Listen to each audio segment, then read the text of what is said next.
6 minutes after 11 o'clock. Beautiful Friday out there. We learned a new word, Robin. But we didn't learn how to pronounce it, so I'm not so sure. We're going to find out how to pronounce the word. Bashert is a novel. The word is a Yiddish word that, according to my notes, describes an important event for which there is no explanation other than destiny or the divine plan.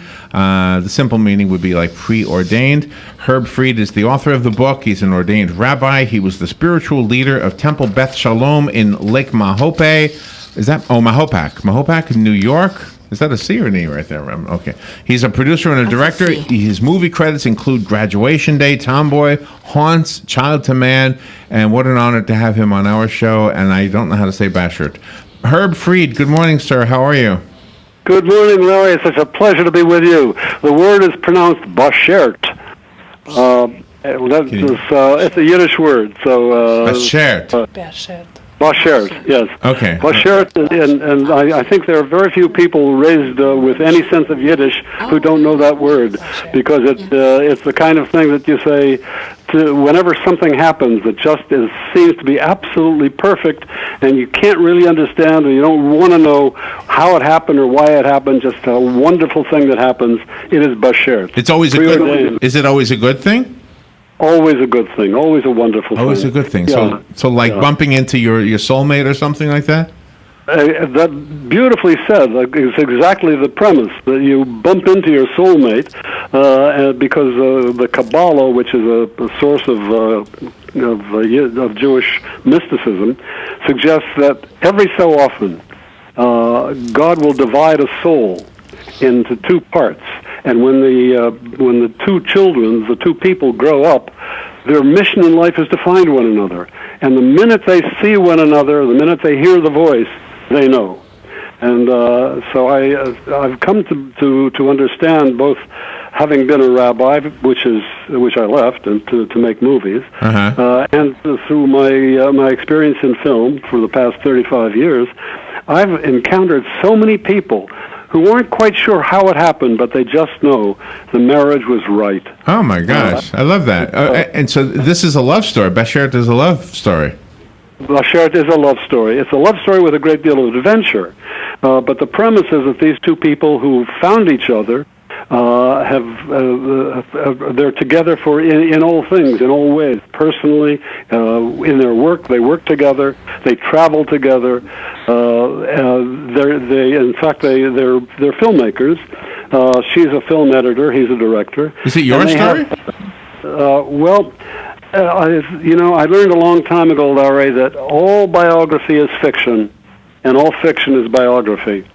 So I have to admit that it's a story that draws from my own life. Okay. It's not my, it's not a memoir.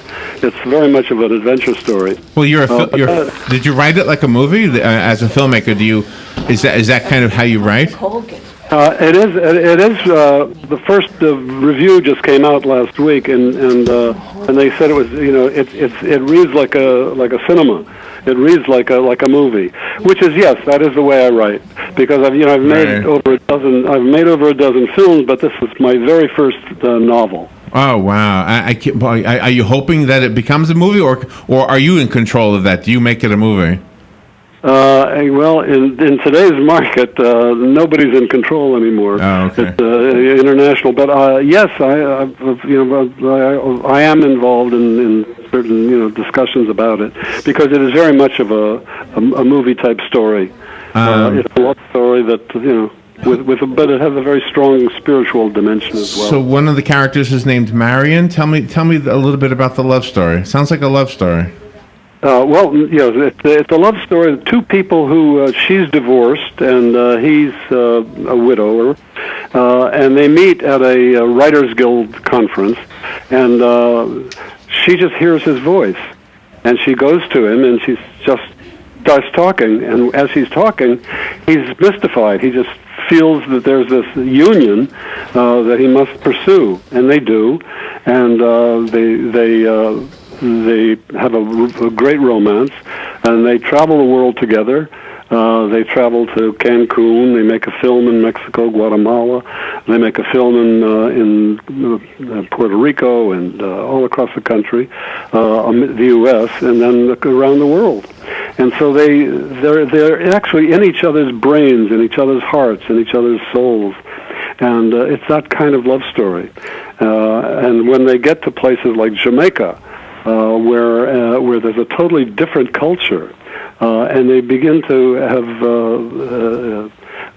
relationships with people who are Rastafarian, who have some very different or unusual kinds of dimensions, spiritual dimension in their lives and their beliefs. They acquire some of this, and they find that it's on the one hand it's kind of almost voodoo, on the other it's quantum mechanics. It's Einstein. So it's a fascinating book. We've had really good responses. I have a question to ask you, Herb. Do you feel like as souls that in order for us to develop, we have to become part of a physical being? Is life so that does life exist? I'm asking a really philosophical question, I know, and it probably shouldn't be inserted in this interview, but it just came to me because it almost sounds like this is what you're saying, is that the soul can split, and I wonder if souls only develop if they're in a physical body as opposed to floating around in the universe or whatever happens. Well, once again, if I quote quantum mechanics, there are beliefs not by religious people especially, but by scientists and people involved in mathematics, higher mathematics, that souls do appear in different forms, different formats, and different concepts in a world where we have multiple universes, or in the idea there are multiple universes. So I have that very strong feeling that there is far more than meets the eye. We know what we know, I think and so. we're just beginning to sense what the world around us is about. I think so. And you have the character of Marion, who's fascinating, and she just believes in this wholeheartedly, but her therapist tries to put a scientific spin on it. He doesn't agree.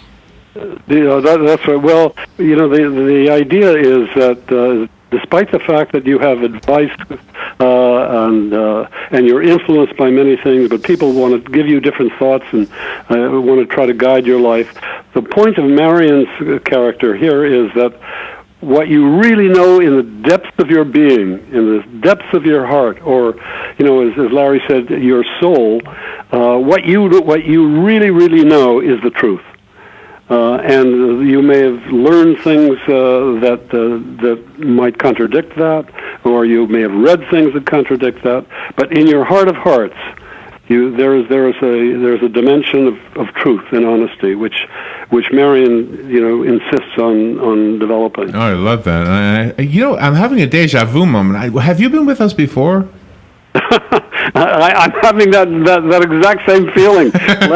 It was the minute you started talking about souls, I said, "Wait a minute, is this a rerun?" Oh wow, really? Oh my gosh, you felt the same thing, isn't that? I did. The only thing I can say is we must be Bashert. Well, I've been called things that sound like that, but not exactly that. No. This is a good one. Bashert means preordained. Meant to be. Yeah, wow. Well, Herb, I'm a fan instantly. That was it was a short but amazing interview. I have a copy of the book. I really would like to read it. I'm going to have to read it on my own, though. I'd like to give this one away, so I'll have to buy one for myself. Let me ask, your people know Deb very well, our publicist, and just drop her a note, or I'll drop her a note and tell them to send you another book. Oh no, I want you to have one. I appreciate that. What I like to do is I like to give away the book for a listener. So if you call me right now, you can have the copy that was sent to me, and I'm just going to order it from my Kindle. Can I do it on Kindle? Is it an ebook? It's an ebook. It's all over. It's Amazon. It's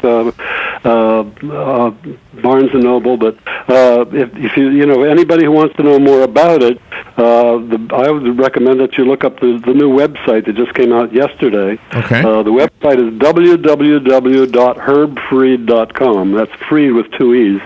So it's www.herbfried.com, and it'll give you all the information you need. But yeah,